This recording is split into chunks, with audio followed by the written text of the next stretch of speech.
जी हाँ दोस्तों, हिजाब खींचते ही महिला ने मुंह पे मारी बिहार सरकार की नौकरी। उधर नीतीश को क्या मिल गया तोहफा, बनने जा रहे पीएम। जेडीयू मंत्री का ही खुला ऐलान। क्या एनडीए में बगावत, आपको बताएंगे पूरी खबर, पूरा मामला और माजरा। अब द राजनीति बिहार का विशेष सेगमेंट देख रहे हैं, मैं हूं यासूब रजा। दोस्तों, आज बिहार की सियासत में सवाल नहीं बल्कि तमाशा चल रहा है। एक तरफ हिजाब खींचते ही महिला ने मुंह पे मारी बिहार सरकार की नौकरी, रख लो नौकरी अपनी, नहीं करना। और दूसरी तरफ उसी सरकार के इकलौते मुस्लिम मंत्री साहब खुलेआम नीतीश कुमार को दिन के उजाले में सपना अपने दिल में सजाए बैठे हैं कि प्रधानमंत्री नीतीश कुमार, प्रधानमंत्री पीएम मटेरियल। और वो भी दिन के उजाले में, होशो हवास में, जागते हुए। जिस नीतीश कुमार की कुर्सी खुद डगमगाती दिख रही है, बीजेपी उन पर हावी दिख रही है और स्वास्थ्य कारणों का हवाला चुके अब तो हेल्थ बुलेटिन मांगे जा रहे हैं। और बिहार नहीं संभल रहा है तो देश संभालने का सपना, वो भी नीतीश के ही इकलौते मुस्लिम मंत्री का। जरा ये देखिए मुंगेरी लाल के सपने, उन्हें दिल्ली की गद्दी पर बिठाने की बातें। अब जेडीयू के अंदर प्लान, नीतीश ने बहुत किया पटना और बिहार का कल्याण, अब चलेंगे दिल्ली की तरफ विराजमान। सवाल यह भी नहीं कि नीतीश पीएम बनेंगे या नहीं, सवाल यह कि एनडीए में रहते हुए मोदी के खिलाफ यह खुली बगावत किस इशारे पे है। क्या यह सत्ता बचाने की आखिरी कोशिश है या बीजेपी को ब्लैकमेल करने की एक कोई नई चाल है। और जब बिहार में कानून व्यवस्था सवालों में है तो क्या प्रधानमंत्री बनने के सपने जनता के आंखों में धूल झोंकने की सियासत तो नहीं। आज नीतीश कुमार विवादों में है, सवालों में है, स्वास्थ्य उनकी ठीक नहीं है, अब यह खुलकर सामने आ चुका है। और उनके मंत्री उन्हें प्रधानमंत्री बनाने में लगे हैं, सपने देख रहे हैं कि पीएम मटेरियल है, ये पीएम बनना चाहिए, हम दुआ करेंगे, दिन रात दुआ करते हैं नीतीश कुमार पीएम बन जाएं।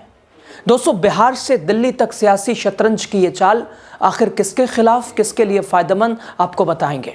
दरअसल बिहार की राजनीति में उस वक्त नई बहस छिड़ गई, नई हलचल शुरू हो गई जब जेडीयू कोटे से मंत्री, इकलौते मंत्री, जहां लोगों को उम्मीद थी कि उस महिला का बुर्का खींचा गया तो कुछ बोलेंगे नीतीश, लेकिन साहब अपने दल के, अपने प्रमुख के खिलाफ अगर बोलेंगे तो घर में बैठना पड़ेगा। तो अब क्या बोलें साहब।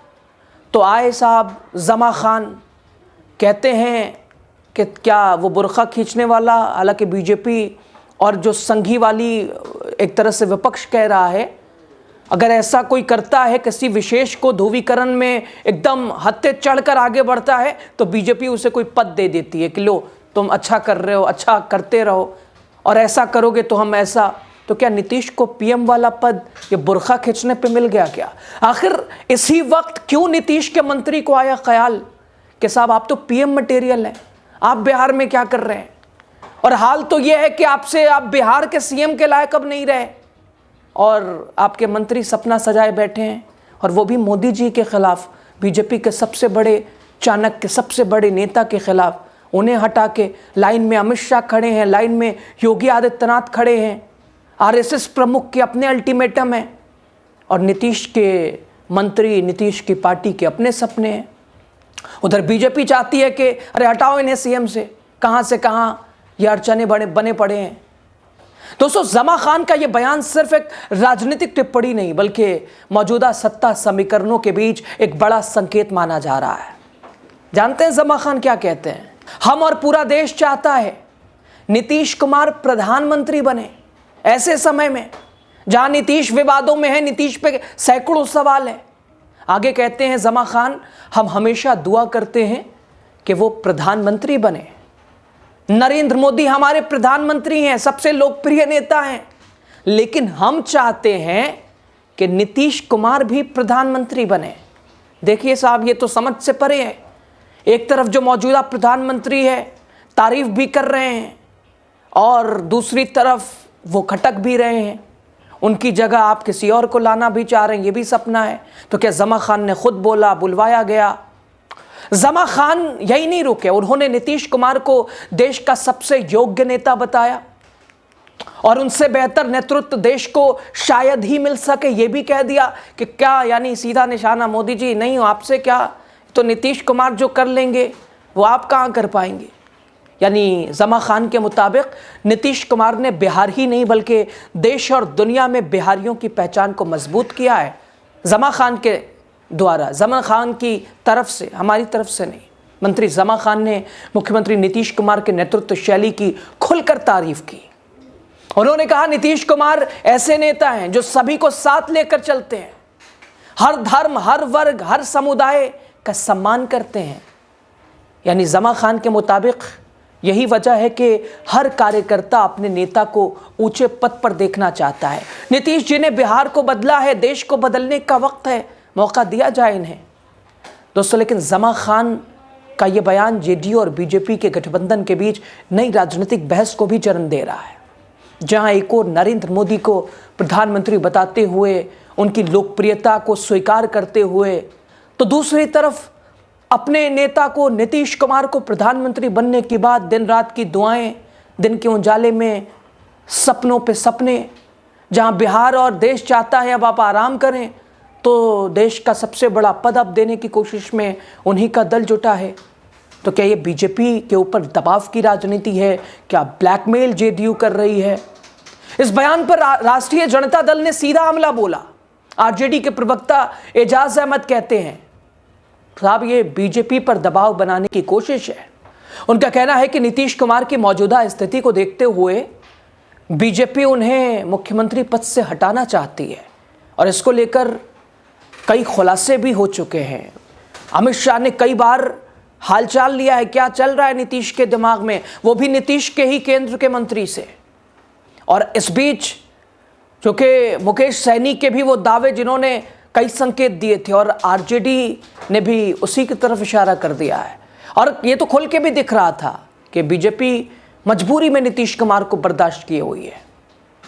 और आरजेडी प्रवक्ता एजाज अहमद आगे कहते हैं नीतीश कुमार की हरकत, उनकी मानसिक स्थिति देखकर बीजेपी उन्हें मुख्यमंत्री पद से हटाना चाहती है। और ज़मा खान का ये बयान बीजेपी पर दबाव बनाने के लिए दिया गया है। उन्होंने दिया नहीं है, दिलवाया गया है। बीजेपी और जेडीयू के बीच शहमात का खेल चल रहा है, कौन बाजी मारेगा, कौन मात खाएगा।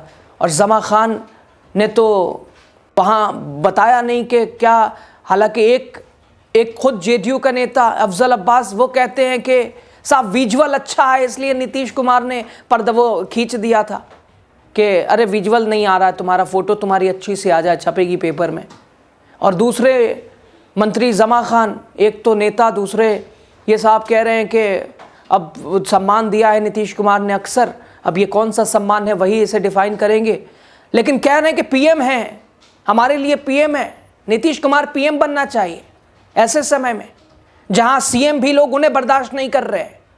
आरजेडी ने हालिया हिजाब विवादों को भी मुद्दे से जोड़ा और नीतीश कुमार पर सवालों की बौछार खड़ी की। आरजेडी नेताओं का आरोप कि इस तरह की घटनाएं मुख्यमंत्री की इमेज को नुकसान पहुंचा रही है, मुख्यमंत्री की बनी बनाई तस्वीर खराब हो रही है उनकी हरकतों की वजह से। अच्छा यही है कि वो साइड हो जाएं, इज्जत बची रहेगी, अदरवाइज पुराना किया वो सारा किया धरा वो ऐसे ही धरा का धरा रह जाएगा।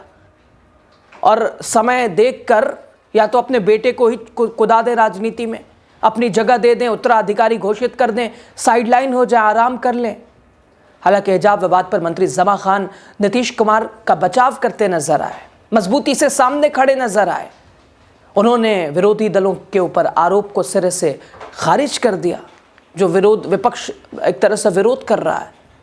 और क्या पता वो योगी वाले मंत्री जैसा ना हो, कह रहे कहीं और थोड़ी ना छू दिया है। नीतीश कुमार कहते हैं ज़मा खान सभी धर्म सभी समुदाय का सम्मान करते हैं। ज़मा खान कहते हैं नीतीश कुमार ने बिहार में सभी जातियां, सभी धर्म, सभी वर्गों के लोगों का सम्मान किया है।